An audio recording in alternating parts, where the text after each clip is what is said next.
What's good, yeah, your boy, like your boys back at Bevan Banks, so boys, Bevan, welcome back to another to Emirates, to Babies, to Spooky Scary Friday, today about to react to 3 true babysitting horror stories anime by one of Emirates Scary Trails. Don't forget your snack, don't forget your drinks, and let's get into it, boys. Story 1. The Carters' house was the kind of place you'd see in a magazine. Okay. Glass walls, sharp angles, perched on a hill like it was looking down on the rest of the world. It was beautiful, sure, but cold. Empty. Gotcha. The kind of place where you'd feel like a ghost even when you were alive. I took the job because I had no choice. Tuition was due and my bank account was a joke. When they offered triple my usual rate, I didn't ask questions. I should have. Ethan's already fed and bathed. Mrs. Carter said, her diamond earrings catching the light as she tossed her purse over her shoulder. Her smile didn't quite reach her eyes. We'll be back by midnight. And then they were gone, leaving me alone in that glass castle with their 8-year-old son. Ethan was quiet for a kid his age. He didn't argue when I told him it was bedtime. Just climbed into bed, pulled the covers up to his chin, and stared at me with those big, unblinking eyes. He always comes when they leave, he whispered as I reached for the light. Bro. He likes girls like you. I froze. Who? No matter how much I prodded, Ethan didn't answer. Instead, he simply laid there, closing his eyes. Oh, heck no. Somewhat anxious, I returned to the living room and tried to focus on my textbook. But every creak of the house made me jump. I start reading At too. exactly 9 p.m., the doorbell rang. My heart slammed against my ribs. On the security monitor, a man stood at the door. Tailored suit, perfect hair, smiling directly into the camera like he knew I was watching. "Hi, Lisa," he said when I pressed the intercom. Oh, His heck voice no. was smooth. Too smooth. "I'm Daniel, Ethan's uncle. I've already told Rachel. Would just grab some files from the study and leave." I'm not falling for it. Churned. I wasn't told anyone would be coming. Yeah, call her if you want, he said, still smiling. "She'll tell you it's fine." I did. Mrs. Carter answered on the second ring. Oh, Daniel. He's family. It's fine. Tell him how he looks. Said, laughing, but her voice was tight. I opened the door against my screaming That's a big man. Daniel was taller than I expected. "Thank you," he said as he brushed past me, arm grazing mine. "This won't take long." But it did. What's you doing about it? Stretched into an eternity. When I finally went to check on him, he was sitting in the study, not really doing anything, just staring. Found everything you need? I asked, my voice shaking. Daniel slowly stood up, stalking closer. "That's a lovely scent you're wearing." He sniffed, grinning. "Reminds me of someone." Who? My blood ran cold. "You must be a student," he said, taking a step closer. "College is expensive, isn't it?" Bro, I nodded. He's trying to be that sugar daddy. He reached into his jacket and pulled out a thick stack of cash, tossing it onto the desk. $15,000, he said, licking his lips. All for a night with me. I couldn't breathe. I think you should leave. "Don't be difficult," he said, stepping closer. Whoa. "We both know you need the money." Get out, or I'll call the police. I said, reaching for my phone. His hand shot out, grabbing my wrist with crushing force. "No, you won't," he hissed. I tried yanking my arm back and screamed, but his grip tightened. "Scream all you want, Lisa. No one's coming. They never do. You're mine." I didn't think. So they do this every time. I drove my knee up hard, aiming for anything, and bolted. The front door wouldn't budge. The security panel blinked red. Wrong code. Behind me, Daniel laughed, low and terrible. I ran to the kitchen, yanking open drawers until I found a knife. His footsteps were slow, deliberate, like he was enjoying the chase. "7 girls before you," he boasted. "None of them were missed for days." I pointed the knife at him, my hand shaking. Stay back. He smiled, stalking forward. The last one had dark hair too. I threw the knife, not to kill, just to distract, and bolted up the stairs. Bro, nah. Ethan's room was empty. "Ethan?" I cried, terrified. A small hand grabbed mine from the closet. Ethan's eyes were wide, his voice barely audible. "He always does that," he whispered. "He comes when they leave." Heavy footsteps echoed on the stairs. Daniel's voice followed, sing-song and mocking. I can smell your fear, little girl. I grabbed the landline by Ethan's bed, my fingers fumbling as I dialed 911. The dispatcher spoke from the other side, but before I could reply, Daniel busted into the room, blood dripping from his shoulder where the knife had grazed him. In his hand was a zip tie. You stupid, stupid girl, he growled, lunging for me.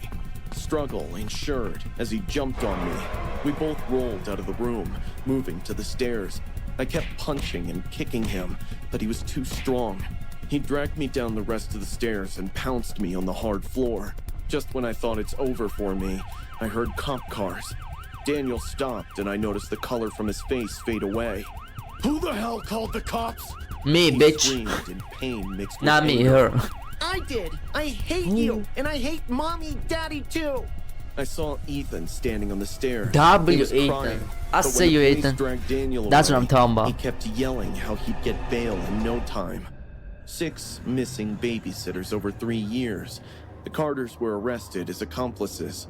Little Ethan was allotted to foster care while Daniel was given life imprisonment. Yep. But the real justice was served when he was found unconscious in a cell a week into his sentence, brain hemorrhaging from an undetected injury. He survived, but doctors say he'll never walk again. I visit Ethan time to time. He still doesn't understand that he saved my life. One day when he gets older, I bet he'll be proud of himself. Yeah. Story 2. I'm now like when they're not showing the real shits.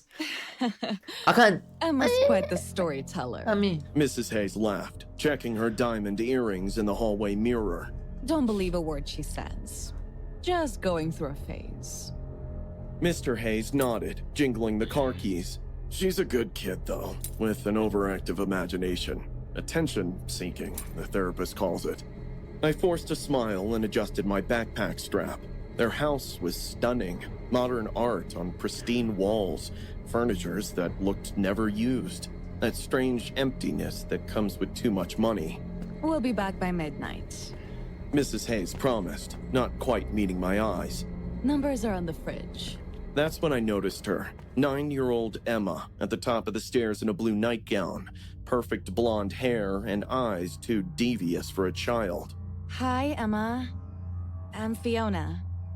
I greeted cheerfully. She didn't smile back, just stared, tilted her head slightly, and went back to playing. Shy kid, I thought.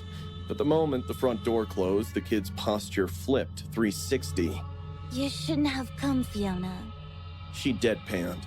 I laughed awkwardly. Well, I'm here now. yeah. You want to show me around? What's the point? She shrugged. What you mean? What's the You'll be point? dead soon anyway. What? I gaped as she Okay, skimmed this down the is stairs, creepy. humming like she just commented on the weather. During dinner, Emma watched me from That across the creepy ass table, poster back barely there. touching her food. So, what's your favorite subject in school? I asked, trying to break the silence. Psychology. She answered immediately. I like to study how minds break. I swallowed hard. That's mature for your age. That's what the others said too, before they left. She replied, pushing her peas around. Emma, I said firmly. your parents mentioned you like to make up stories. So do they. Like how they made up being my real parents. Where are your folks then? Her eyes darkened. Buried in the garden. I watched Daddy dig the hole. My fork froze halfway to my mouth. Just stories, I reminded myself. Nah. Girls come to live in our basement. She continued calmly. I feed them scraps when Mom and Dad are sleeping. I forced a laugh. Let's finish dinner and maybe watch a Disney movie? You don't believe me. Show him No the. one ever does. Show her the proof. Until it's too late. I didn't believe her until I saw the scars. Emma was brushing her teeth when her dress slipped, revealing a network of thin, jagged scratches snaking up her arms. What happened here? I asked, genuinely concerned. She glanced down casually. I did it. You hurt yourself? Why? To practice. She whispered. When I do it to you. My skin crawled. Enough, Emma. That's not funny. I quickly washed her up and led her to her bedroom, choosing to remain silent. Just one night, I told myself. I could endure the little weirdo a little longer. Little did I know it would stretch far beyond that. As I tucked Emma in, my hand brushed against something hidden under her pillow. A journal. I immediately snatched it away and flipped through the pages. My blood ran cold. The pages were filled with disturbing drawings, stick figures holding knives, splashes of red crayon smeared across every surface. But that page stopped me in my tracks. A crude caricature of me, my head severed, red crayon dripping from the neck. I didn't waste a second. My mind raced with questions. Could the kid be in danger? Were the Hays hiding something sinister? The basement door screamed for me. It was locked. I hesitated for a second, then reached for a bobby pin. With trembling hands, I managed to pick the lock. The basement was finished but oddly sparse. As my eyes adjusted to the darkness, I noticed a patch of carpet that seemed newer than the rest. Under a workbench, I found a small box containing IDs and credit cards belonging to different women, and a missing persons flyer with a photo of a young woman, a babysitter, who disappeared 3 months ago. My heart raced as I pulled out my phone. No signal. Suddenly, I felt a presence behind me. Emma stood in the doorway, holding a butcher's knife in her hand. I told you. She snickered. No one ever listens. I pushed past her, running upstairs. I needed to get out, call someone. The front door wouldn't budge. Stop running. Emma said, following me slowly. You'll be in a happy place. My parents will make sure of that. I ran to the kitchen, grabbing the landline. Dead. They disconnected when they leave. Emma explained, swinging the butcher knife. I backed away. Emma, stop it. You're sick. And you're the cure.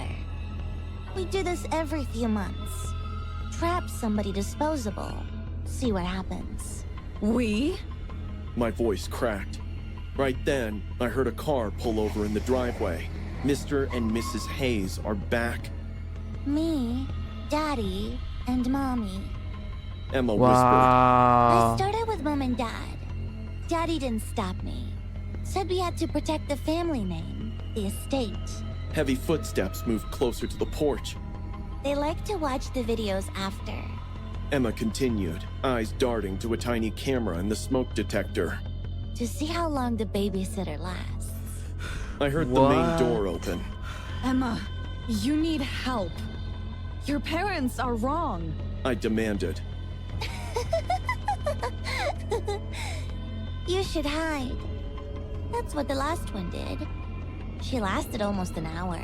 I ran for the bathroom, locking the flimsy door. I could hear Emma outside, giggling. She's in there, Daddy. Go get her. The door handle rattled. I climbed into the small window, forcing my body through. I tumbled onto the lawn and ran toward the road, blood soaking my sleeve. The last thing I saw before jumping the cab was the Hayes' porch light flicking on, and 2 silhouettes stepping out on the porch. I made an anonymous 911 call to report the Hayes after that night. I'm still hoping to see their arrest in the news, but deep down I have this feeling. People with money can get away with anything. Yep, it happens. Story 3. Hey, we're going quick with this. First-time parents in a new environment with no sleep and no family around to help us out. Our baby girl, Lily, cried through the night. Every night. I didn't have a hot meal in 2 weeks. The house reeked of old formula and desperation, and then, just like an angel dispatched directly from our misery, someone left a flyer on our doorstep. Experienced babysitter, CPR certified, excellent references. Call Eliza. It honestly felt like our universe had decided to intervene and finally help us. Eliza was perfect, refined, collected. Her voice was silky, her clothes smooth, her smile soft but completely vacant. The moment she touched Lily, the crying stopped. I cried in the shower out of relief. Even after the first time she sat with Lily, I slept for 4 hours straight. Damn. It felt like an awakening, but then things started to change quickly. I would find Lily's toys in strangely placed locations. Sometimes they were arranged in little circles or weird patterns heck like no. seance. They were always facing the window, and Eliza would somehow show up early, often before I even asked for a helping hand. I just had a feeling you needed me. No. She said every time she Bro, walked come in, on. as if she was the caretaker and I was the child.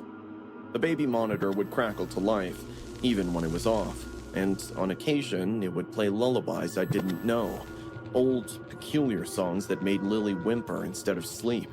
I confronted Eliza on one occasion. What was that song you were singing a little bit ago? I asked her. Oh, something special. Oh, Lily. nothing She special. said, smiling creepily. That smile. You should say stayed with nothing. me. We don't want anything special, baby girl. One morning, I pretended to be sick and stayed home. From behind the cracked nursery door, I heard her, whispering to Lily in a tongue that I didn't understand. Then, in English. They never wanted you. But I do. It felt like ice was Oh, sliding down fire my her. spine. Nate told me I was paranoid, a little sleep-deprived. She's been amazing with Lily, he said. That night, I reverse searched for Eliza's number. Nothing. No full name, no background, no social media pages. A burner phone. I called the references from the flyer, all disconnected. Every last one. I should have fired her, but I needed proof, so I bought a nanny cam. The recording still gives me nightmares. 3:04 in the morning. Eliza is in Lily's room, holding her in her arms in front of the mirror and speaking into it. She is nearly ready. What? Just need to get rid of the mother. I forgot how to swallow. I pretended to sleep that night. When Eliza arrived, I got up quietly to watch her tiptoe into the nursery and close the door behind her. Barefoot and terrified, I crept after her with my heart pounding. I peeked through the old heating grate in the wall. Eliza was kneeling next to the crib. I watched as she opened something below the crib, a compartment I never knew existed. Inside were photographs of me while sleeping, showering, holding Lily at the hospital. She was watching us long before the flyer. I felt dizzy and backed away. The following morning, I told Nate what I saw. We waited for Eliza. She entered smiling, as if nothing was wrong. I questioned her. Who are you? What do you want with my daughter? Her smile stayed unchanged. You don't remember me, do you? I was in the maternity ward. I was supposed to go with Lily. But they gave her to you. Bitch, because that's my baby. I'm here to That's her take baby. back what's mine. Everything stopped. The room shrunk in size. Then she lunged for Lily, but Nate jumped on her. Together, we tied her to our living room chair and dialed 911. If it was some horror movie, Eliza would have unlocked some full psycho mode. But you won't believe how different it was in real life. It's like she realized and gave up too soon. Like something just snapped in her and she stopped putting up with the mask she was wearing so long. It was as if she was tired herself. Even when the cops came, Eliza cooperated like a harmless civilian. But she kept humming that lullaby as they put cuffs on her. Her fingerprints told the rest of the story.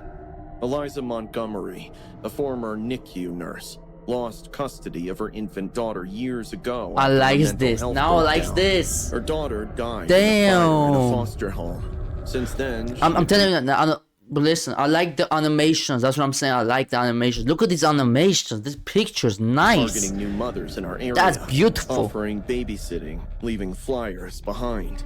3 babies had gone missing before Damn. Lily vanished. That's 3 sad. families were destroyed. We were almost number 4. Yup. I don't want to know what Eliza did with those missing babies, or are they even alive? She had already given enough nightmare but fuel I for like my this entire transformation. life. Occasionally, I ponder how nearly we came to losing it all. I still Yeah. look underneath the crib. I still unplug the monitor Crib. before bed every night. And sometimes, even now, when Lily is in her room alone, I think I can still hear that lullaby. But when I open the door, no one's there.